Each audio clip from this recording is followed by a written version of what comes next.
Good morning students. आज का पहला टॉपिक साइन कन्वेंशन देख लेते हैं। हमने मिरर देखा है। मिरर में कुछ टर्म्स देखी है, जैसे फोकल लेंथ थी, ठीक, ऑब्जेक्ट है, इमेज है। तो ये टर्म्स, इनकी हाइट है, इनकी जो डिस्टेंस है पोल से, वो पॉजिटिव होगी या नेगेटिव होगी, ये हम किससे पता लगाएंगे? इस साइन कन्वेंशन के डायग्राम को याद रखकर हमें ये चीज पता लगेगी।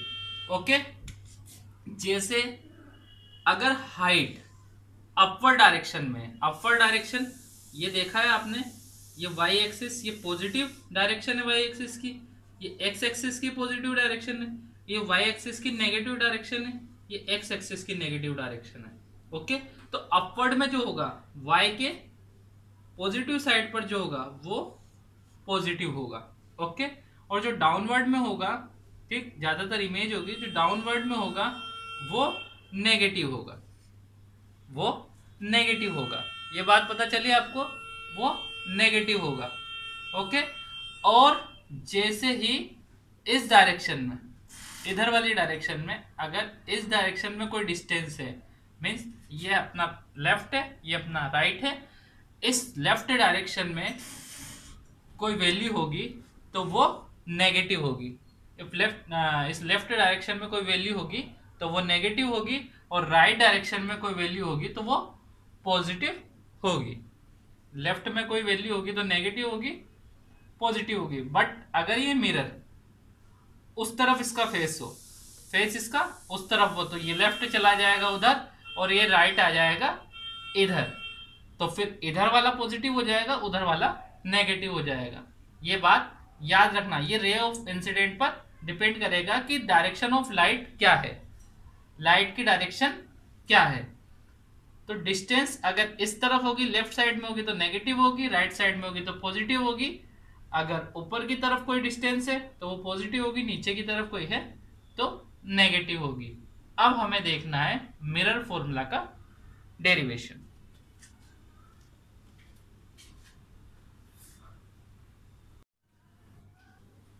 देखिए, अब मिरर फॉर्मूला, मिरर फॉर्मूला होता है 1/f equals to 1/v plus 1/u, या 1/u प्लस 1/v। ये फॉर्मूला आपने 10th क्लास में भी पढ़ा है, बट डायरेक्टली आपने फॉर्मूला पढ़ लिया था। आरबीएससी वाले बच्चों ने सोल्व किया था इसको, डेरिवेशन किया था इसका, बट सीबीएसई नहीं है, डायरेक्ट ही पढ़ लिया था। ये फॉर्मूला कैसे आता है, कैसे डेराइव होता है, ये चीज आपने नहीं पढ़ी है। तो ये डेरिवेशन कर लेते हैं हम।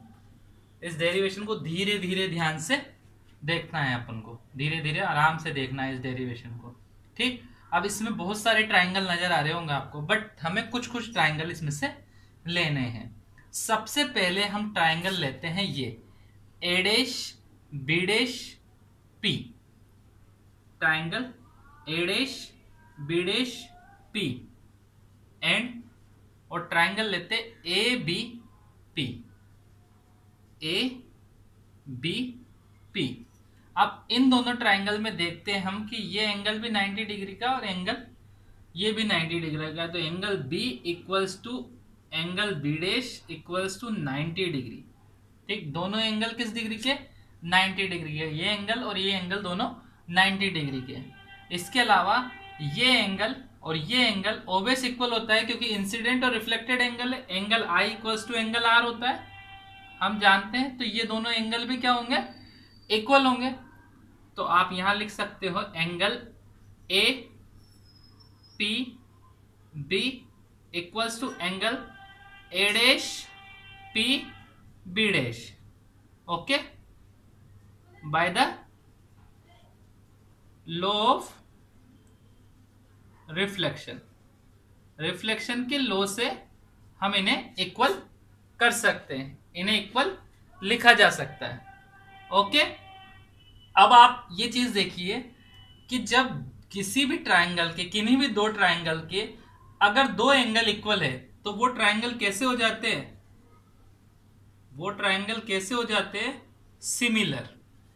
कैसे हो जाते हैं? सिमिलर।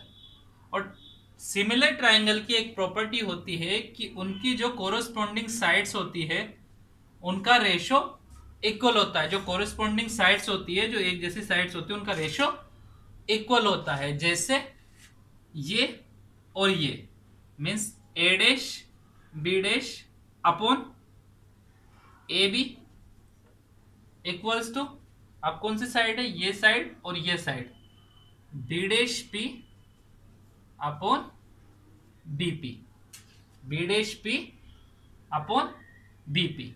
आई बात समझ में। अब एक और ट्रायंगल लेना पड़ेगा हमें यहां से। देखिए एक और ट्रायंगल लेते हैं हम, मतलब दो ट्रायंगल और लेते हैं। एक लेते हैं A dash B dash F, A dash B dash और एफ, ठीक। और इसके साथ साथ में ट्रायंगल है and triangle M P F, ये एम पी एफ ट्रायंगल लेते हैं। इस एम पी एफ ट्रायंगल और A dash B dash F triangle के अंदर भी देखिए ये जो एंगल है, एंगल बी डैश इक्वल है इस एंगल पी के, क्योंकि हम इसको एकदम सीधा मान लेते हैं। कैसा मान लेते हैं, सीधा मान लेते हैं। बहुत छोटा होगा तो हम इसको एकदम स्ट्रेट मान लेते हैं, 90 डिग्री का मान लेते हैं। तो एंगल पी भी इक्वल होगा और वो भी इक्वल होगा किसके, 90 डिग्री के। किसके इक्वल होगा, 90 डिग्री के। फिर यहां पर आपको नजर आ रहा है कि angle A dash F B dash equal है एंगल एम एफ पी के। क्यों, क्योंकि ये कोरिस्पॉन्डिंग अपोजिट एंगल है, ठीक है। ये वर्टिकली अपोजिट एंगल है। कौन सा एंगल है, वर्टिकली अपोजिट एंगल, ओके। ये वर्टिकली अपोजिट एंगल है तो ये भी इक्वल होगा। अब दोनों ट्रायंगल, दोनों एंगल इक्वल है, दो एंगल इक्वल है, तो ये दोनों ट्रायंगल कैसे हो जाएंगे, ये दोनों ट्रायंगल सिमिलर हो जाएंगे। कैसे हो जाएंगे, सिमिलर हो जाएंगे। और जैसे ही ये सिमिलर हो जाएंगे, जैसे ही ये ट्रायंगल सिमिलर हो जाएंगे, तो वापस से इनकी कोरस्पॉन्डिंग जो साइड्स है उनका रेशियो इक्वल होगा। तो ए डैश बी डैश और ये वाली साइड पीएम लिख दो, इसको एमपी लिख सकते हो, पीएम लिख सकते हो, जो भी लिखना चाहो आप लिख सकते हो। और एक ये साइड, ये और ये, तो B dash F upon F P. अब आप मेरी बात को यहां सुनिएगा कि ये जो बी डैश पी है मीन्स ऑब्जेक्ट की डिस्टेंस, ऑब्जेक्ट की डिस्टेंस को लिखा जाता है यू से। किससे रिप्रेजेंट किया जाता है ऑब्जेक्ट की डिस्टेंस को, यू से। और ये पी, सॉरी, ये ऑब्जेक्ट की डिस्टेंस यहां से, ऑब्जेक्ट की डिस्टेंस को रिप्रेजेंट किया जाता है यू से, और इमेज की डिस्टेंस को रिप्रेजेंट किया जाता है वी से। हम ये जानते हैं कि ये तो हमारी फोकल लेंथ होती है, ठीक। अभी हमारे ये काम में आने वाली, इसलिए मैं बता रहा हूं आपको कि जो इमेज की डिस्टेंस है पोल से, उसे वी से रिप्रेजेंट करते हैं, और जो ऑब्जेक्ट की डिस्टेंस होती है उसे यू से रिप्रेजेंट करते हैं। अब यहां पर आप ध्यान से देखिए, एक यहां पर आपको राइट एंगल दिखाई दिया होगा, सॉरी रेक्टेंगल दिखाई दिया होगा, रेक्टेंगल। तो A B is equals to M P, A B equal to M P नजर आ रहा है यहां पर, ऐसा हम मान सकते हैं। तो अगर if imagine A B equal हो एम पी के, अगर ए बी एम पी के इक्वल हो, तो यहां क्या लिखा जा सकता है, A dash B dash upon A B equals to B dash F upon F P. तो ये इक्वेशन फर्स्ट हो गई और ये इक्वेशन सेकंड हो गई। इन दोनों इक्वेशन से आपको क्या नजर आ रहा है कि ये दोनों तो सेम है, तो ये दोनों भी क्या होंगे, सेम होंगे। तो आप यहां लिख सकते हो B dash P upon B P equals to B dash F upon F P. Okay, ये बात हो गई क्लियर। अब बी डैश पी को क्या लिखा जा सकता है, बी डैश पी यहां तक, तो इसको क्या लिखा जा सकता है, वी। बीपी को क्या लिखा जा सकता है, यू। बी डैश एफ, अब यहां पर थोड़ा सा संकट है, बी डैश एफ तो हमारे पास कोई वैल्यू ही नहीं है, बट आप अगर इसको ध्यान से देखिए तो यहां से यहां तक की वैल्यू है वी, और यहां से यहां तक की वैल्यू है एफ। तो अगर v में से f माइनस हो जाए तो ये b डैश f हमारे पास आ जाएगा। तो यहां पर क्या लिख सकते हैं हम, v माइनस एफ।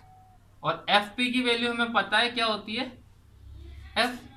ओके, अब क्रॉस मल्टीप्लाई कर देते हैं दोनों को, तो यहां आ जाएगा वी एफ, ये इससे मल्टीप्लाई होकर यू वी हो जाएगा, और ये यू एफ, इसको डिवाइडेड